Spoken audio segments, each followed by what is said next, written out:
চাঁদাবাজি চাঁদাবাজি চাঁদাবাজি, হ্যাঁ, নতুন বাংলাদেশেও চাঁদাবাজি বন্ধ হয়নি, কোথাও কোথাও চাঁদাবাজি দ্বিগুণ হয়েছে। হ্যাঁ, এমন এক চাঁদাবাজির গল্প আপনাদের শোনাতে আপনাদের সাথে হাজির হয়েছি আমি আহাদুজ্জামান সাজু। প্রিয় দর্শক, আপনাদেরকে জানিয়ে রাখি, লালমনিরহাটের হাতীবান্ধা, কালীগঞ্জ, কাকিনিয়া, মহিপুর এবং রংপুরের বাংলাদেশ ব্যাংকের মোড়, এই রোডের যোগাযোগের একমাত্র মাধ্যম হলো সিএনজি। এই রুটে প্রতিদিন 3 শতাধিক সিএনজি চলে, আর এই 3 শতাধিক সিএনজির কাছ থেকে প্রতি মাসে 1000 টাকা করে চাঁদা তোলা হয়। বেশ কয়েকজন পুলিশ, শ্রমিক নেতা সহ বিভিন্ন জনের নাম ভাঙিয়ে এই সিএনজি চালকদের কাছে মাসে 1000 টাকা করে চাঁদা আদায় করেন। মাসে 3 লক্ষ টাকা ভাগাভাগি হয়। 1000 টাকা করে নিতেছে আমাদের, প্রতি মাসে 1000 টাকা করে নেবে। 1000 টাকা দেওয়া হয়েছে, আরও 1000 টাকা দিতে হবে। এটা বাবলু ভাইয়ের নির্দেশে ওই মনিরুল আর ফরিদুল এটা টাকা নিছে। এই বাবলু মনিরুল ফরিদুল বাড়ি কোথায়? এটা হাতিবান্ধায়। কি জন্য টাকাটা নিচ্ছে? এটা ওই রংপুরে টাকা দেওয়া লাগবে, থানায় দিতে হবে রংপুরে। এই কথা করে আমাদের কাছে 1000 কোটি টাকা নিছে। আমাদের কাছ থেকে 1000 টাকা করি। আমাদের বাবলু ভাই ছিল সভাপতি, আগে থেকে ছিল, 14 বছর থেকে উনি ছিল। থাকার পরে এখন 1000 টাকা করে ওখানে কিসের জানি না কী জন্য ঠিক করছে। শুধু শুনছি আমরা যে কাকিনিয়া তুরপান্ডা রেস্টুরেন্টে নাকি 50,000 টাকা দিতে হবে। আমাদের ড্রাইভার তুলবে না, পরে আমাদের ড্রাইভার বাবলু বলে যে মামলা দেবে, গাড়ি হাংসাং হাবি দেবি, ভয় ভীতি দেখে আমাদের মনিরুল আর পরে কাজে আমরা কোথায় টাকা নেবে, ফরিদুল আর মনিরুল তাহলে আমরা টাকা তুলবো, আমরা টাকা দেওয়ার জন্য প্রস্তুত, আমরা কোন জায়গায় টাকা নিবে আমরা এটা নিজে দেখতে চাই।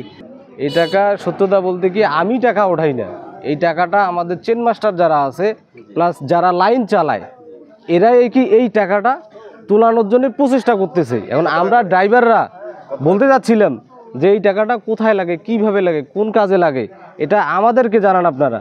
এই কথাটা এরা আমাদেরকে জানায় না, এই জন্য কত টাকা কোথায় লাগে। এরা হচ্ছে এই আমাদের লাইন চালায় যারা, কি নাম? এরা হচ্ছে বাবলু, রিন্টু, তারপর হচ্ছে আপনার কাকিনা সংগঠন, কালীগঞ্জ সংগঠনে হচ্ছে আপনার হজরত, আয়ুব। এরা কোথায় কত টাকা লাগে না লাগে এই কথা আমাদের কাছ থেকে 1000 কোটি টাকা যাচ্ছে। এখন এই টাকাটা কোথায় কিভাবে লাগে এরা বলতেছে, গ্যারেজ ভাড়া, আবার এটা ওটা বিভিন্ন কথাবার্তা বলতেছে ওরা। এখন বিষয় হচ্ছে এই টাকাটা মূলত আমার প্রতি যে অভিযোগটা, আমি বলতে চাচ্ছি যে আমার প্রতি অভিযোগটা এই কারণেই যে ড্রাইভার সব মিলিয়ে যে নেতাদের কাছে টাকা লাগে 10 টাকা, উনি টাকা যাচ্ছে 10 টাকায় যাচ্ছে, মূলত টাকা কত টাকা লাগে না লাগে এই জন্য ড্রাইভার সবগুলো মিলিয়ে আমার কাছে টাকাটা দিছে যে আপনার কাছে থাক। আমরা সব আমার কাছে টাকা দেওয়া মানে সব ড্রাইভারের টাকা আমার কাছে আছে। কত টাকা আছে?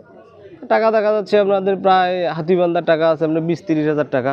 সব মিলে কত ড্রাইভার এই রোডে হাতিবান্ধায় বসে? আমাদের এই রোডে চলে ম্যাক্সিমাম দেখা যাচ্ছে আপনার প্রায় 200 টাকা গাড়ি চলে মোটেই। মাসে 2 লাখ টাকা? জি। এই মাসে 2 লাখ টাকা কোথায় যাবে? এটা তো আমরা সত্যতাটা জানি না। এখন আমাদের লাইন চলতে গেলে নাকি টাকা দিতে হবে, এই জন্যে আমরা এই টাকাটা হাতিবান্ধার যারা ড্রাইভার আছে সব ড্রাইভাররা, আমরা ড্রাইভারের মধ্যে একজনকে সিলেক্ট করছিলাম যে সেটা করছে আমার, যে আপনার কাছে টাকাটা থাক, এই জন্যে আমার কাছে টাকাটা আছে। আমরা তুলছে টাকা তো আমরা জোর করে উঠাই নাই, এটা আমাদের নেতা আছে যারা বলছে, বাবলু ভাই, তারপর কালীগঞ্জ, মহিপুর, হজরত আর রাসেল, ইলিয়াস, এগুলো ইন্টু ভাই, যে লাইনে 1000 টাকা করে লাগবে, যে লাইনের সমস্যা কি হবে ওটা আমাদেরকে বলে নাই, শুধু টাকা লাগবে এটাই বলছে। ও অবৈধ গাড়ি চালাইতে গেলে টাকা লাগবে। সিএনজি চালকদের অভিযোগ, চাঁদা না দিলে তাদেরকে নানাভাবে হুমকি দেওয়া হয়, তাদের বিরুদ্ধে মামলাও দেওয়া হয়। এই চাঁদাবাজি বন্ধে সিএনজি চালকরা প্রশাসনের শুভদৃষ্টি কামনা করছেন। আহাদুজ্জামান সাজু, এল নিউজ অনলাইন, লালমনিরহাট।